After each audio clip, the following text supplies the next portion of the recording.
Antifa beats journalists.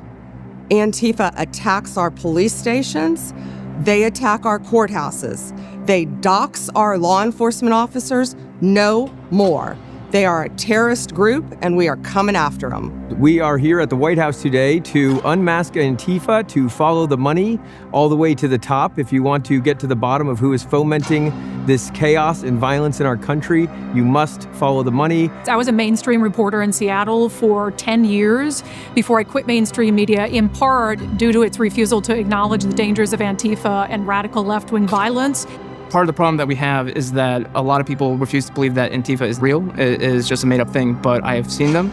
They are real, they are dangerous, and they are violent. They are an organized, systemic, international criminal enterprise. And what the FBI is going to do is trace the money, follow the funds, and find every single person that was involved in funding the riots and the violent acts of criminality that they are perpetrating on our street. I've watched Antifa brutally beat, harass, and threaten Americans in the street, but all of that ends with the Trump administration. I was brutally attacked and almost killed by Antifa in the streets of Seattle. All of my colleagues have been attacked. I can't think of a single one who hasn't.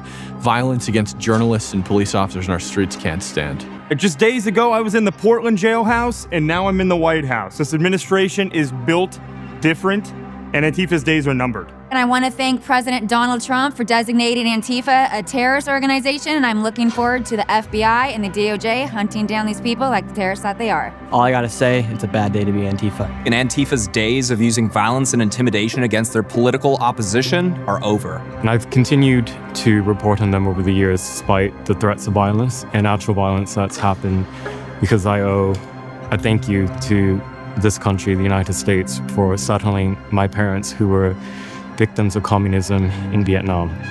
1 month ago, Charlie Kirk was murdered by a violent leftist.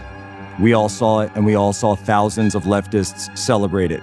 Antifa symbols were found on the bullet casings of the gun used to shoot and kill my friend. We won't take it anymore. President Trump is not going to stand for it. And I'm so grateful that we have a leader in the White House that understands how we need to fight these sophisticated networks and how we need to take these terrorists out. I've been attacked by Antifa, doxxed by Antifa, harassed by Antifa, but we're not standing down. We're now coming for you.